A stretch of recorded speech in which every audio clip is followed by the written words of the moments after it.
Hello and welcome to Rise and Unwind. You know, each and every week I try to talk to people from across the country about things you could do in your neighborhood. And on this week's show, we got this. I've always been very, very proud of the dance and performance achievements of the Dallas Cowboys Cheerleaders. All of that and more right here on Rise and Unwind. Grief, friendship, and a little dark humor. My Dead Friend Zoe brings it all together in a story about a veteran navigating life with her best friend, who just, happens to be a ghost. Sonquea Martin-Green stars as Merritt, a U.S. Army veteran facing family struggles, personal loss, and the ever-present Zoe. The movie's already in theaters, and Sonquea joins me right now. Welcome to the show, Sonquea. How are you? Oh, I'm so good. Thank you for having me. All right. This film walks like a fine line between drama, dark comedy. Like, how did you approach playing Merritt, someone that's like dealing with grief in such a really unconventional way? Oh, well, thank you for calling it unconventional. It's a lot of a lot of how I dealt with it and the carrying of the role and the carrying of the weight of the role was because I was seeking to do justice to Kyle Hausmann-Stokes, because this is his story. Our director, who also wrote this, AJ Bermudez, helped write as well, but this is his story, 93% as it happened. And so from the very beginning, I knew that I needed to do this justice. And this is a veteran story. It is about PTSD, survivor's remorse and shame and guilt and acclimating to life after war. But it's also for anybody, whether you served or not, who's dealing with these things, because so many of us are. So many are walking around with this kind of pain. So I think that in order for all of that to land, and in order for the prevailing theme of the film to come across, which is talk about it before you make a rash decision, talk about it, I think we need the humor to really like round it out. And so Natalie Morales, she offers that buoyancy that the film needs. And I mean, she's mainly the reason why, it's a dark comedy. Kyle wrote a really brilliantly balanced script, and it was wonderful to be able to bring it to life with her. And sort of, I represent the gravity, she represented the levity. She's hilarious. Yes. Just absolutely hilarious. How did you go about like that? I don't want to. I'm spoiling it. All right, all right. She's Tyler Durden, basically a Fight Club the entire time. How do you go about telling the story from that perspective, that you are in some scenes being yourself, communicating with some of the characters that are around you, and then also on the same level communicating with her, and also as everybody around you is staring at you like, this person's crazy, this person's off your rocker? How do you play that fine line as a character? Because that must have been one hell of a hard role to do, to be able to like play two conversations at once while you're the only one that's in both of them at the same time. That's a really great question. Thank you for asking. I think that there was a obviously there's a totality of thoughts and experiences that fed into Merritt, right? And that fed into Kyle. Merritt as Kyle, Kyle as Merritt, right? Me as Merritt, bringing Kyle's life to the light. I think that what made it I won't say easy, but what made it doable for me was knowing that this is the way this woman lives. This woman lives with this constant this constant presence of the guilt and the shame and the survivor's remorse. And something that Natalie Morales says a lot is she likes to call Zoe a guilt demon, right? Because she isn't a ghost. It isn't the actual Zoe. It's a manifestation of her, and she's grown to this level of personification because of the harping on it, because this is something that is growing and toxifying and fermenting in Merritt's heart and in her mind. So it's almost like growing and growing and swelling to the point where it's going to take over her life. And we see that it sort of has, right? And so it was interesting because knowing that she's always on my mind, that was how every moment was played. She's here. She's always here. I am so guilty. I feel so much shame. I have such deep survivor's remorse. All I want to do is go back and change the past, but I can't. And I'm stuck in this loop of pain because of it. Sonquea Martin-Green, thanks for joining me this morning. My Dead Friend Zoe is now playing in theaters, so if you haven't seen it yet, this is the perfect time to go check it out. To find showtimes, to learn more, go to mydeadfriendzoemovie.com. Sonquea, thanks for joining me this morning. Thank you for having me. This was great. Have you ever thrown together a charcuterie board and wished it looked a little more curated? Well, you're in luck. National Wine and Cheese Day was Friday, and I think it's okay to continue the celebration. So we've got somebody with ideas to make sure that happens. So joining us is wine expert Samantha Cabaldi, aka Samantha Sommelier, with simple pairings that can make everyday ingredients feel a little more gourmet. Welcome to the show, Samantha. How are you, my friend? Thanks so much for having me. I'm doing great, and I love that we could continue the celebrations because it's always National Wine and Cheese Day in my mind, because this is the beauty of my job, is I get to share this cheese and wine with you. I would say that I'm jealous of you, but that would be telling the truth. So yeah, it's not a hard life. I can't lie to you right now. Cheese all day. I wish you were over here. We could be going to town on all these boards. They're ready to go. I'm They were ready. actually super easy to make. All right. You say it's not about like fancy ingredients. It's about like how you pair them with each other. What's the secret to making basic snacks kind of like taste the next level? Yeah, I love that question because I'm actually really bad at making aesthetically pleasing cheese and charcuterie boards. I like to take the fuss out of it where Cracker Barrel cheese comes into play because they have pre-sliced cheeses, keep our variety pack, as well as I love these little rich and bold cubes. So it makes it seem like I took a lot of dedication and time slicing everything up and making it look pretty, when in reality, I'm really bad at that. So I love that Cracker Barrel cheese took care of that for me. And then of course we have Josh Seller's wine, which I also could just go grab at my local grocery store and kind of give more time to what matters, which is enjoying your time with your friends, right? When you're eating the cheese and you're drinking the wine. So I'd love to share a couple of my go-to pairings with you. All right, let's talk cheese and drinks. What are your go-to pairing combo that someone like me could pull off? Actually, yeah, someone more smarter than me could pull off. Oh, no. So I'm a no snob sondan. Like I'm all about drinking what you love and not taking it too seriously. So I love having a simple but beautiful bubbly like this Prosecco. It's full of light fruit flavors, super crushable during the hot summer months, and having the complement of all of these Cracker Barrel cheeses in the variety pack and the cubes. So I was able to really fill up the board, make it look really enticing with minimal effort, which I love. And if you want to get a little wild, go grab some pickles. I have like 10 pickle jars in my fridge right now. So I always sprinkle some pickles on my cheese boards. It's one of my fun little hacks to add some extra salty because bubbles complement salty really well. And if you want a non-alcoholic option, Josh also has a non-alcoholic sparkling. So you kind of have that room for everyone to enjoy. If you're more of a red wine lover, we have our Cabernet Sauvignon, and don't be shy to pair a little bit of sweet with it. I love adding some sweet strawberry or raspberry jam. And one of my favorites with this Cabernet Sauv is Cracker Barrel Cheese's extra sharp yellow. It's really tangy. It's really rich. So think of that intensity complementing this Cab and bringing out all of those lush dark fruit flavors that we love in a Cabernet Sauv. And if you want something super approachable, Dan, I call this a porch pounder pairing. This is a rosé filled with fresh peaches, a little touch of citrus, floral notes. I want to be drinking this out on my patio, out on my porch all day when it's super hot. And again, I'm bringing back my rich and bold cheese cubes to make my board look pretty. And one of my other favorites, the cheese sticks that you could just grab and go. So if I want to go hop in the pool, have a Cracker Barrel cheese sticks, have a sip of rosé. It's just the perfect summer pairing. All right. I also hear you have like a secret favorite pairing that might surprise people. What's something that we can't expect? or we wouldn't expect? I mean, I have a lot up my sleeve. I'm not going to lie, but one that I've been personally enjoying lately is adding some spicy heat to my cheeses. So I think a lot of us have spicy honey at home, or you can make some yourself. You have the ingredients in your kitchen, and add a little bit of spicy honey to Cracker Barrel cheese's extra sharp white.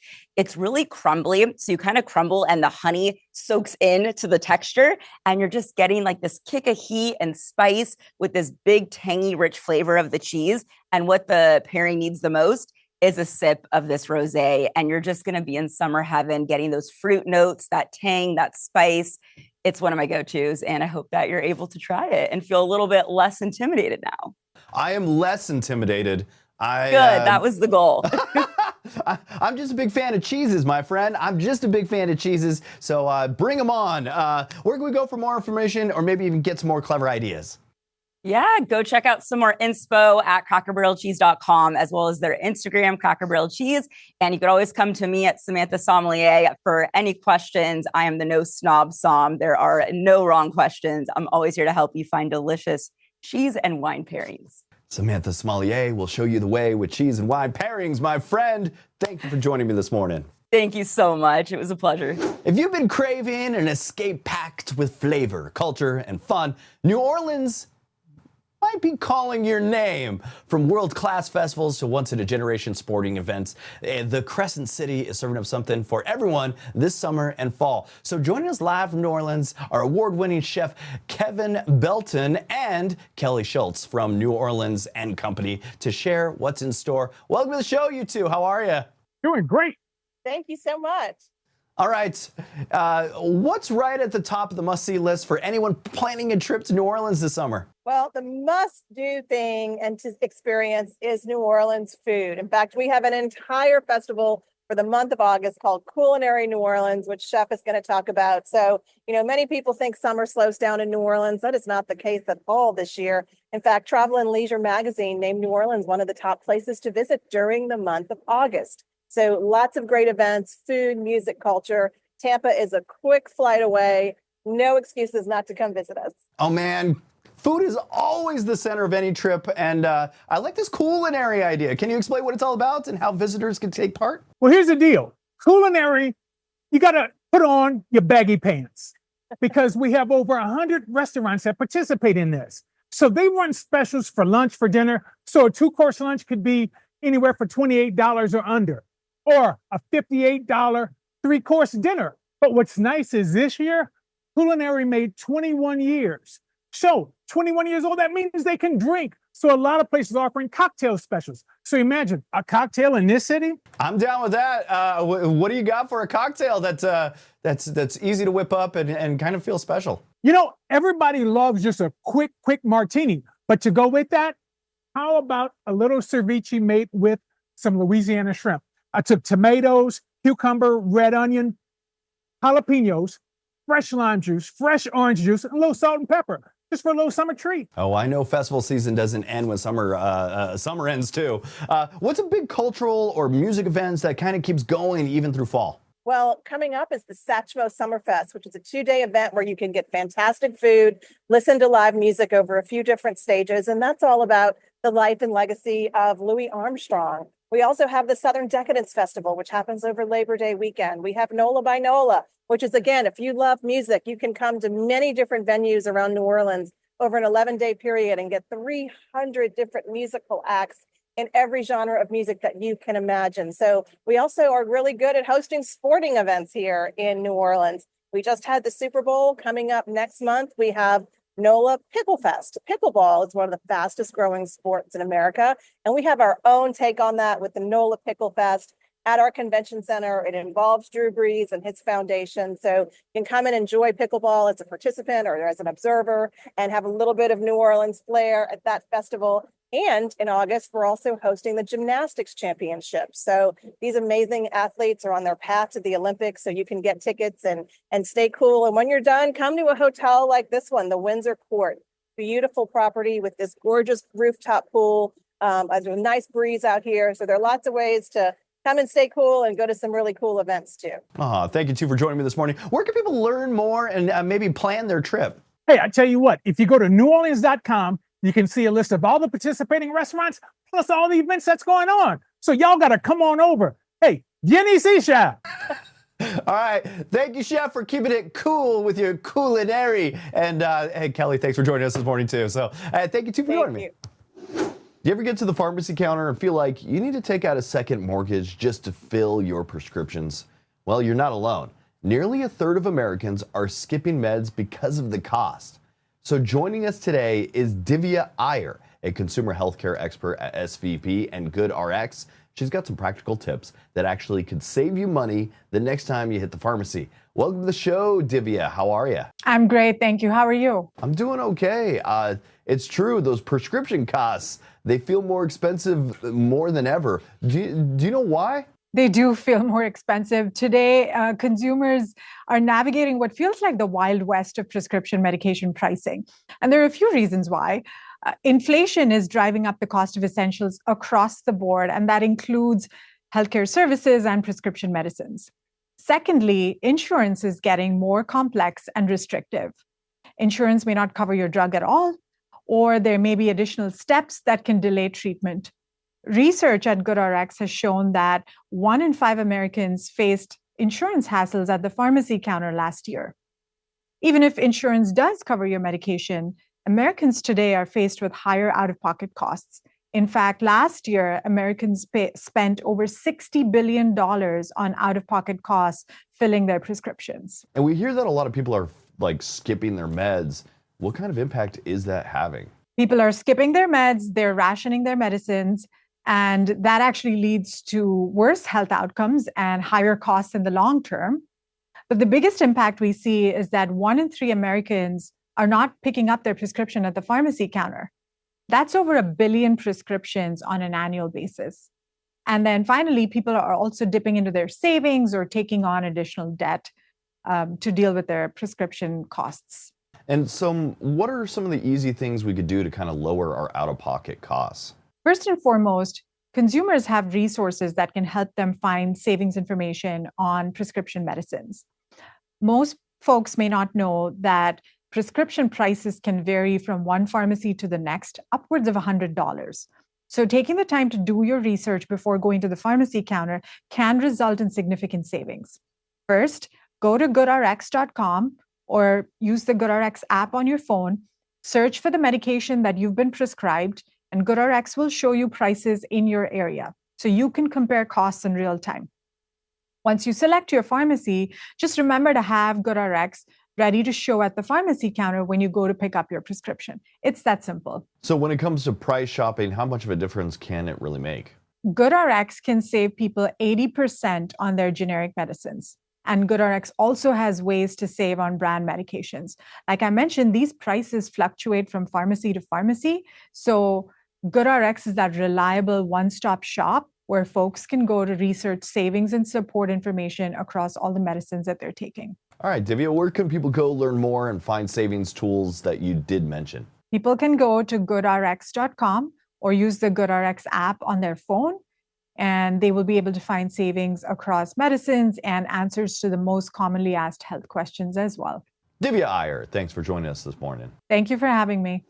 You ever feel like your eyes need a back-to-school reset too? Between screen time overload and overlooked checkups, Gen Z's eye health might be falling through the cracks. From high school students to college-bound teens, vision problems can show up in ways you don't expect. Joining us today is optometrist Dr. Lukenga with advice to help young eyes stay focused, literally. Welcome, Dr. Lukenga. How are you? Doing well, thanks. How about yourself? I'm doing okay. All right, it's kind of a hectic time of year. How can parents tell if their Gen Z kids actually need a full eye exam before heading back to school? Every kid needs an eye examination because a lot of these, as you mentioned, eye problems kind of fly under the radar. And the best way to discover them is have them schedule a full eye exam with their eye doctor. And what are some of the signs that a teen or a young adult might be ready to try contacts? First thing is to talk to your teen and find out what their interests and needs are, but also pay attention to their hobbies, the sports that they're involved in, and the other extracurriculars that they have, because they may be affecting their performance, having to take their glasses off and on constantly or not being able to wear their glasses at all. In addition to that, just the child's confidence level. They might be interested in having a solution for their vision problems that doesn't involve having to put on a pair of glasses. And that's probably a good time to talk to them about contact lenses. And there are lots of options out there. Can you break down what's available and why one might be a little better than another? The contact lens technology that we have today is incredible. And specifically, the Precision family of contact lenses gives us performance with contacts that we haven't had in the past. My go-to lens, the number one lens that I prescribe in my office, is called Precision 1. It's a single-use, daily disposable contact lens, which is increased the comfort and the performance of contact lens wear amongst all my patients. It has the added technology that gives you comfort and clarity even after hours and hours of screen use throughout the day. That's my go-to. It's a healthy, clean choice, fresh lens every single day. But if that's not appropriate for the patient, then we have now a 7-day contact lens called Precision 7. It's the only lens that uses a technology called Active Flow, which gives that same excellent, long, comfortable performance all the way up till the end of the week. So Precision 7 and Precision 1 are the contact lenses that provide technology that is demanded by the screen time and what kids need today. And we all spend way too much time like staring at a screen. What do you think like even Gen Z could do to protect their eyes because they're on digital devices all day long? Right. And we're not going to get away from it anytime soon. So again, going back to the eye examination, that's important because your doctor can find out if there's going to be some major issues. But wearing the correct eyewear is really critical. And if it's contact lenses, the lens I talked about, Precision 1 and 7, they have some of the unique factors that are necessary to help them perform well when they're on their screens. In addition to that, we just recommend the basics. Take frequent breaks, limit screen time, and just reduce the total exposure they have in order to enhance their comfort and reduce the long-term problems that might be caused by it. All right, doctor, if someone's watching this and wants to learn more, where's the best place to start? Best place to start is go to precision.myalcon.com. There you'll be able to learn more about these contact lenses and how they're going to benefit your child. Thanks for joining us this morning, doctor. Thank you. Ever feel like finding a rental is harder than ever? Well, you're not alone. There are 46 million renters on the move this summer. So competition is fierce and a little bit pricey. So today we got Zillow's home trends expert, Amanda Pendleton, who is here with her top tips to help renters save time, money, and even land a few perks along the way. Welcome to the show, Amanda. How are you? I'm doing great. Great to be here. All right, let's start off with this first tip that you had. You say renters should search smarter. What does that actually look like? Well, so we know the most affordable rentals are flying off the market in a matter of days. So speed really does give you that competitive advantage. And digital tools help here. So move-in date filters, pet-friendly toggles, 3D tours, interactive floor plans. All these tools can help you narrow down your options from the comfort of your living room. So you're touring fewer properties in person and you're ready to jump when the right one comes along. And hidden costs. You got this warning. What should people be looking out for just beyond that monthly rental fee? Yeah, they really do add up. The pet fees, the amenity fees, security deposit. Well, now on Zillow Rentals, we're unhiding all those hidden costs. You can get a full breakdown of your monthly charges, plus those one-time costs, and any additional fees that you may have to pay. And it's fully customizable too. So let's say you've got a cat and you've got a dog, but you don't have a car. You just check all the boxes. You see what your estimated monthly total would be. It's one of 5 new tools Zillow just launched last week. Really excited to get it on all listings on Zillow Rentals. All right, that beats putting your cat in a dog costume every time the landlord comes by. All right, I love this next one. You say there's actually a way to save on application fees. How does that actually work? So your typical application fee nationwide is $50, and most renters are submitting at least 2 of them. So Zillow's got one universal rental application, $35. You can apply to as many eligible properties as you'd like over a 30-day period. Save a bit of cash and also save the time of filling out all those forms. All right, and your last tip, negotiating on concessions. What kind of things are actually negotiable in your rental agreement? So if you're in a competitive rental market, you're not going to have a lot of leverage to negotiate on the rent itself, but you can ask for concessions. So that's a reduction in those pet fees, or maybe it's free parking, or it's 1 month of free rent. We know that in the Tampa Metro, 41% of all properties are already offering some type of concession. So if the property you're interested in isn't, that's a good place to start. That's a way to do it. If someone wants to learn more, get started, where should they go? Zillow.com/learn/renting is our renter resource center. Tons of tips there. And of course, if you're in the market for a new rental home, Zillow Rentals is the #1 most visited rentals network. Amanda, thanks for joining us this morning and keeping our rents in check. Thank you. Great to be here. Do you ever wonder what it really takes to earn one of the most iconic uniforms in sports? I would love one, but I wouldn't look good in it. Season 2 of America's Sweethearts, Dallas Cowboys Cheerleaders, just dropped on Netflix, and it gives us an all-access pass to the high-pressure world of DCC auditions, training camp, and the life under those stadium lights. So joining us today is longtime DCC director Kelly Finglass, along with current squad members Jada McLean and Reese Weaver, here with a sneak peek behind the Pompoms. Welcome to the show, you three. How are you? Good morning. Great. All right. This new season really takes viewers deeper than it has ever done before. What made you want to tell more of the story this time around, Kelly? Well, there's just, it's a beautiful story. It's beautiful people, and I've always been very, very proud of the dance and performance achievements of the Dallas Cowboys Cheerleaders, but Netflix has now put a new lens on the cheerleaders as individuals, and you get to see this beautiful, complex life of Jada, and you see Reese's personal story, getting married, and her experiences with being a new bride. It's just it's captivating, and they're all someone that different people can relate to and be inspired from. Jada and Reese, what was it like to have cameras following you along your journey? I have a hard time with the ones that are in this room. Did anything surprise you about like watching it back after everything?